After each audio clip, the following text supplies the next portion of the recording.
जिस तरह से बंगाल के बाहर बंगाली बोलने पर बीजेपी शासित राज्यों में बंगाली लोगों को प्रताड़ित किया जा रहा है, उन लोगों को डिपोर्ट किया जा रहा है, उन लोगों को ऐसा माना जा रहा है कि ये लोग बांग्लादेशी है क्योंकि वो लोग बांग्ला बोलते हैं। उनको आइडेंटिफाई करके जिस तरह से बांग्लादेश भेजा जा रहा है तो इससे उन लोगों के ऊपर आरोप लगा रहा है। उसको लेकर पश्चिम बंगाल के प्रदेश जो मुख्यमंत्री है ममता बनर्जी वो काफी गुस्से में नजर आ रही है। ये उनकी बात तो वो जाने, अभी प्रदेश अध्यक्ष बने हैं श्रमिक भट्टाचार्य। उन्होंने पहले प्रेस कॉन्फ्रेंस में, आपको याद होगा, उन्होंने कहा है कि हम लोग को जो जायसवाल समाज, उन्होंने खास करके जायसवाल कम्युनिटी शब्द का उपयोग किया और उन्होंने कहा कि जायसवाल कम्युनिटी को यहाँ का प्रशासन खैनीखोर और बहिरागत कहता है। मैं मेरी उम्र 60 साल की लगभग हो गई है और मैंने आज तक कभी, जब से ये शासन में आए हैं तृणमूल सरकार, तब से मैंने कभी नहीं सुना कि इस तरह का सरकार ने कभी कुछ हम लोग के बारे में अपशब्द कहा हो।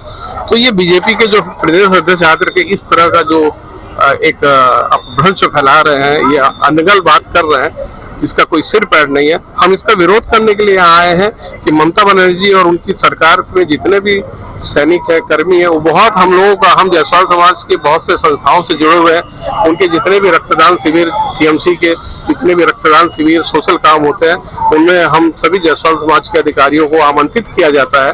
तो देखिए, जब हम लोग वहाँ आमंत्रित रहते हैं, वो हमारे कार्यक्रम में, सोशल कामों में आमंत्रित रहते हैं, तो इस तरह की बात तो कहीं होती नहीं है। तो ये श्रमिक भट्टाचार्य जी का कहना कि उन्होंने हम लोगों को बहिरागत और खैनीखोर कहा है, ये उन्होंने अपने तरफ से मनगढ़ंत बातें कही। देखिए, हम लोग हिंदू हैं और हिंदू सीखने के लिए हमको बीजेपी से नहीं सीखना पड़ेगा। हम लोगों ने अपने पूर्वजों, अपने दादा दादी, माता पिता से जो हमारी संस्कृति है उसको हम लोग देखते आए हैं।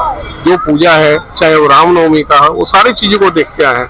लेकिन आज अगर बीजेपी ये दावा करती है कि वही सनातनी हिंदू है, तो बड़ा दुख होता है कि वो हम लोगों पर अपनी जो कार्यक्रम है वो जबरदस्ती हम लोगों पर थोपना चाहते हैं। हम लोगों के घर में निरंतर पूजा पाठ अर्चना होता है, सुबह शाम भगवान को दिया दिखाना, अर्चना करना, ये सारा कार्य हम लोग बचपन से करते आए हैं। तो ये आज जो बीजेपी हम लोगों को पूजा पाठ करना सिखा रही है या हम लोग को ये सिखा रही है कि हिंदू बनो, हिंदू जागृत हो, हम लोग तो जागृत थे ही और हिंदू हैं, तो बीजेपी हम पर जबरदस्ती क्यों इस चीज को थोप रही है। देखिए, आगाज तो आप 2011 में बोलिए या पिछले कितने साल से बोलिए, राजनीति में धर्म को जब भी मुद्दा बनाया जाएगा, पब्लिक को आपस में लड़वाया जाएगा, आम पब्लिक की हालत खराब होगी और बीजेपी इसी काम को करके अपने कुछ सीटों को बढ़ाना चाहती है, जनाधार को बढ़ाना चाहती है। नहीं तो धर्म कभी कभी, भारतवर्ष में धर्म कभी मुद्दा नहीं रहा।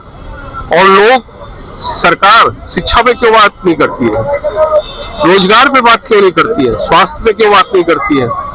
उनके पास करने के लिए कुछ नहीं है, इसलिए केंद्रीय सरकार एक मुख्य मुद्दा बना करके धर्म को सामने रख करके लोगों को बरगलाना चाहती है। कि महिला सुरक्षा सदैव उनका मुद्दा रहा है और बंगाल का मुद्दा रहा है, क्रांतिकारियों की भूमि रही है, यहाँ से बहुत सी आवाजें उठी हैं। और मैं ये कहना चाहूंगा कि कहीं भी कोई नारियों का अत्याचार होता, निसंदेह वो निंदाजनक बात है। पूरे भारतवर्ष में जिस तरह से ये कांड हो रहा है, बंगाल में तो सबसे